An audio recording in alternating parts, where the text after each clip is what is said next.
حضرت سیدہ فاطمہ رضی اللہ تعالی عنہا کی دلیری کا دلچسپ واقعہ سماعت کریں۔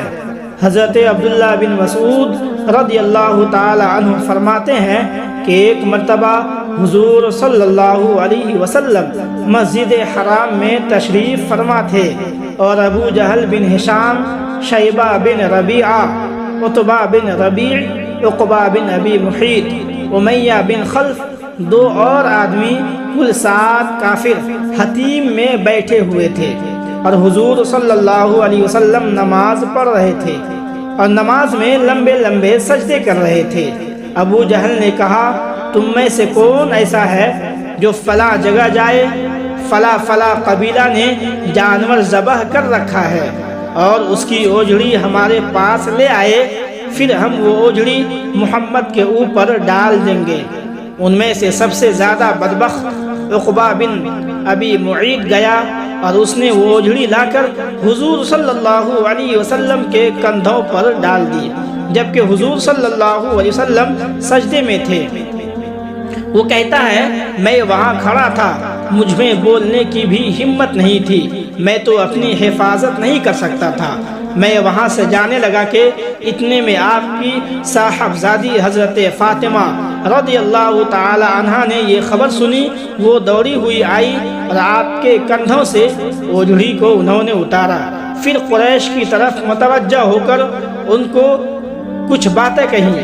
کافروں نے ان کو کچھ جواب نہ دیا۔ حضور صلی اللہ علیہ وسلم نے اپنی عادت کے مطابق سجدہ پورا کر کے سر اٹھایا۔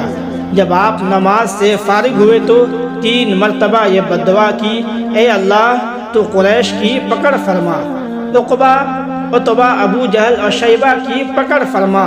پھر آپ مسجد حرام سے باہر تشریف لے گئے۔ راستہ میں آپ کو ابو النجتری بغل میں کوڑا دبائے ہوئے ملا۔ اس نے حضور صلی اللہ علیہ وسلم کا چہرہ مبارک پریشان دیکھ کر پوچھا کہ آپ کو کیا ہوا؟ آپ نے فرمایا، مجھے جانے دو۔ اس نے کہا، خدا جانتا ہے میں آپ کو اس وقت تک نہیں چھوڑوں گا جب تک کہ آپ مجھے نہ بتا دیں کہ آپ کو کیا حادثہ پیش آیا ہے۔ آپ کو ضرور کوئی بڑی تکلیف پہنچی ہے۔